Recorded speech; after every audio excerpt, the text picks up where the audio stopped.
Hey guys, welcome back to my channel. तो आज के इस वीडियो में मैं आपको एक्सप्लेन करने वाली हूँ 2025 में आई मूवी गुस्ताख इश्क। तो चलिए विदाउट वेस्टिंग टाइम मूवी का एक्सप्लेनेशन स्टार्ट करते हैं। तो मूवी स्टार्ट होती है 1998 दिल्ली से, जहाँ पर हम नवाब को देखते हैं जो अपने पापा की प्रिंटिंग प्रेस में काम कर रहा था। एक्चुअली नवाब जब छोटा था तभी उसके पापा की डेथ हुई थी और तब से ही नवाब इस प्रिंटिंग प्रेस को संभाल रहा था। लेकिन इस प्रेस की हालत काफ़ी ख़राब थी क्योंकि यहाँ पर कुछ भी अच्छा नहीं छपता था। मतलब ये लोग किसी तरह से काम चला रहे थे। तभी नवाब का छोटा भाई एक फारूक नाम के शायर को वहां पर लेकर आता है जिसकी शायरी उसे छपवानी थी, लेकिन वो शायरी थोड़ी सी डबल मीनिंग थी, इसलिए नवाब नहीं चाहता था कि इस प्रेस में वो छापे, इसलिए वो उस शायर को यहाँ से जाने के लिए कहता है। ये बात सुनकर उसका भाई काफी नाराज हो जाता है क्योंकि उनकी हालत काफी खराब थी और नवाब का कहना था कि वो कुछ अच्छा ही छापेगा, लेकिन उन्हें कुछ भी अच्छा नहीं मिल रहा था। तो वही फारूक गुस्से में कहता है कि नवाब भी अपने पापा की तरह ही आजिम को ही छापेगा, ना ही उसके पापा का काम हुआ था ना ही इसका काम होगा।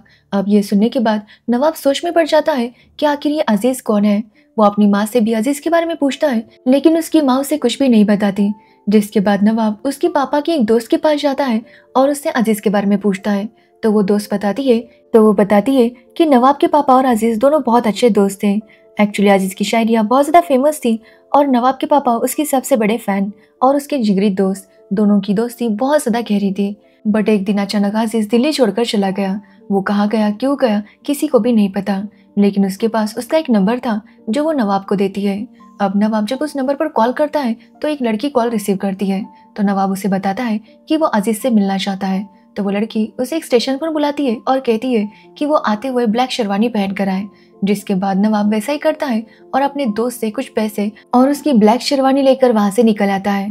जिसके बाद वो उस लड़की से मिलता है जिसका नाम था मन्नत, जिसे सब लोग मिनी कह के बुलाया करते थे। एक्चुअली मिनी अजीज की बेटी थी।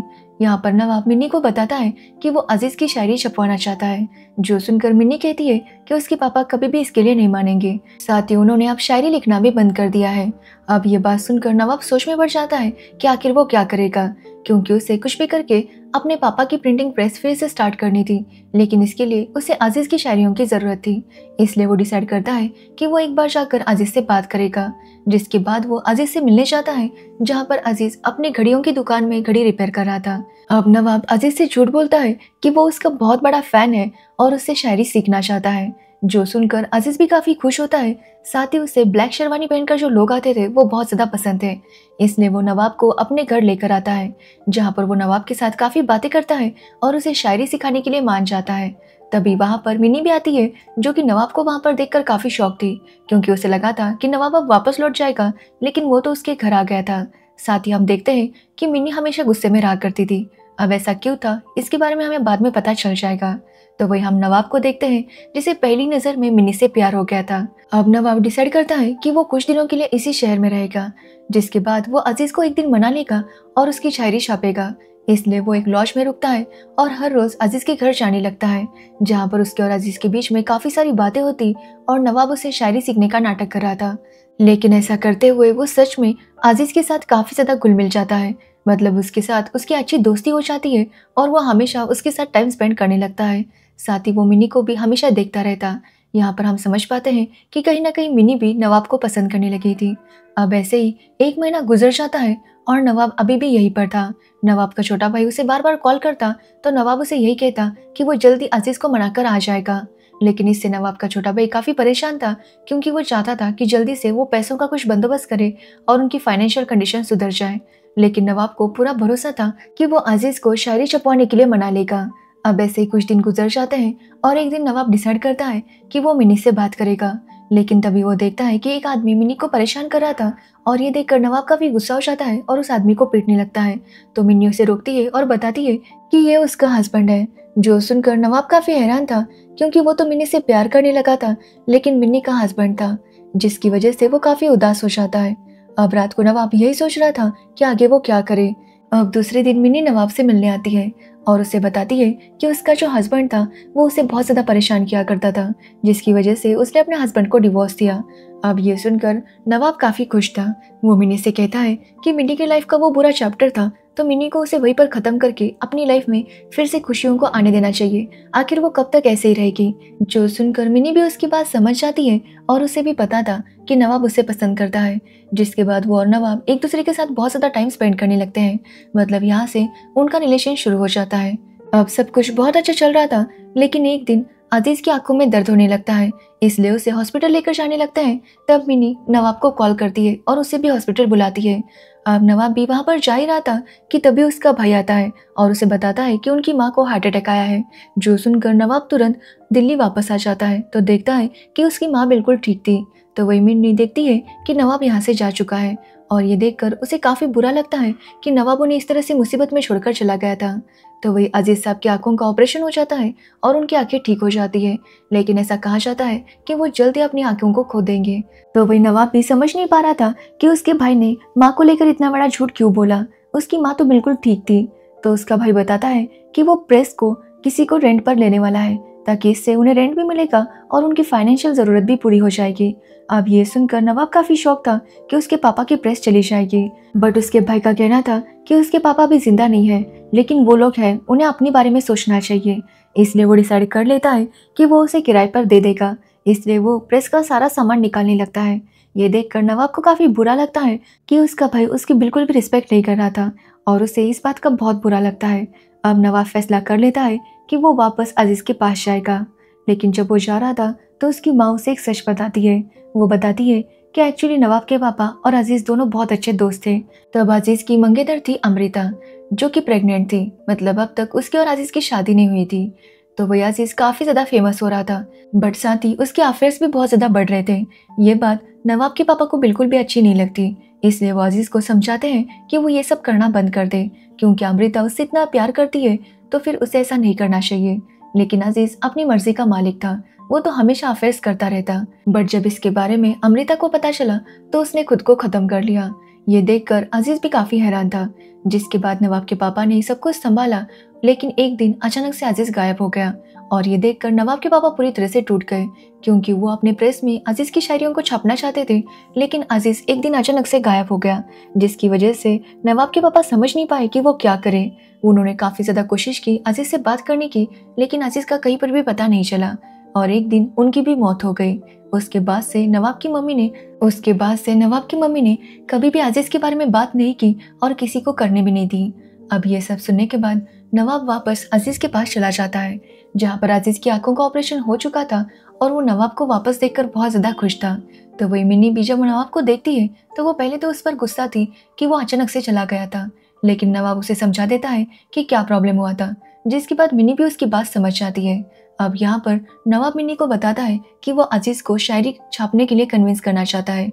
अब ये बात सुनकर मिनी कहती है कि वो जानती है कि उसके पापा नहीं मानेंगे, लेकिन नवाब उससे हेल्प मांगता है तो मिनी भी उसकी हेल्प करने के लिए मान जाती है और वो अपने पापा को कन्विंस करने लगती है कि वो अपनी शायरी छापे, लेकिन उसके पापा इसके लिए तैयार नहीं थे। अब ये सब सुनने के बाद नवाब डिसाइड करता है कि वो अजीज को वहां पर लेकर जाएगा जहाँ पर अजीज कहता था कि अगर उस जगह पर जाएंगे तो हमारे सारे पाप धुल जाते हैं। एक्चुअली वो एक लेक टाइप था, इसलिए अजीज उन्हें बिना बताए वहां पर लेकर जाता है। लेकिन वहां जाने पर अजीज काफी गुस्सा हो जाता है कि उसे तो यहाँ पर नहीं आना था, क्योंकि ना ही उसे अपनी किसी भी पाप के लिए माफी मांगनी थी और ना ही वो चाहता है कि उसे माफी मिले।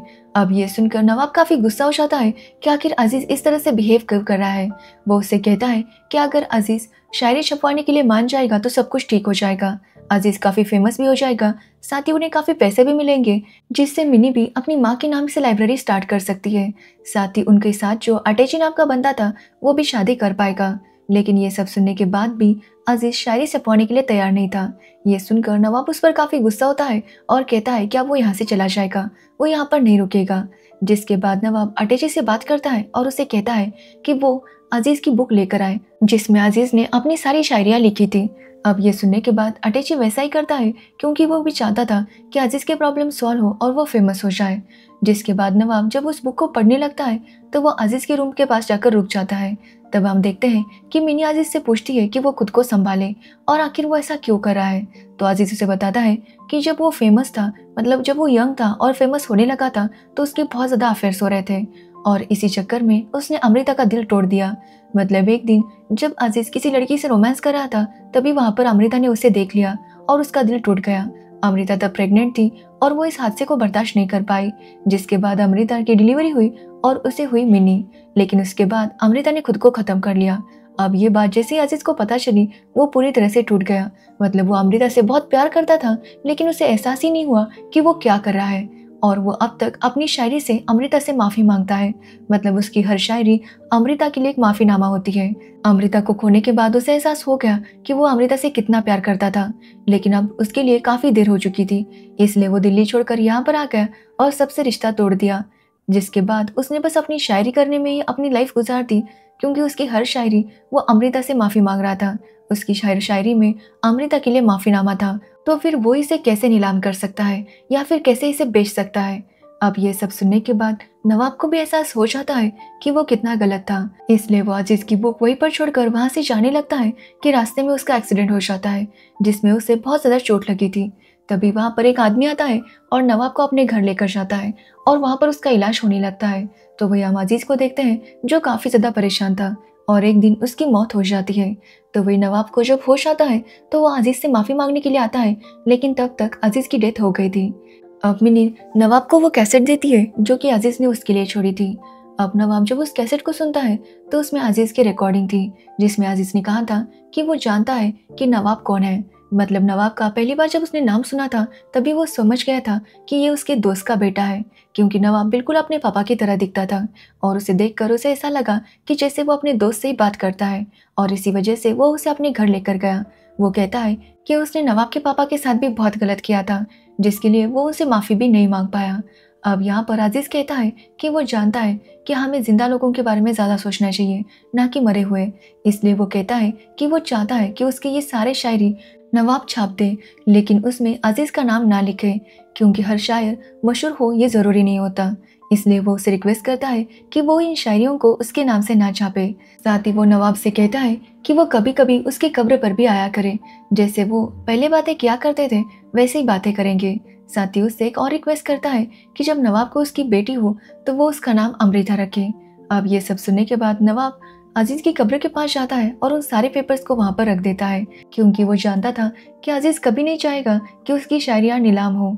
इसलिए वो उन बुक्स को वहीं पर रख देता है। जिसके बाद वो मिनी से मिलने आता है, लेकिन मिनी वहां से जा चुकी थी और कहानी 3 साल आगे बढ़ती है, जहाँ पर हम नवाब को देखते हैं जिसने एक रेलवे स्टेशन पर अपनी बुक स्टॉल स्टार्ट कर दी थी।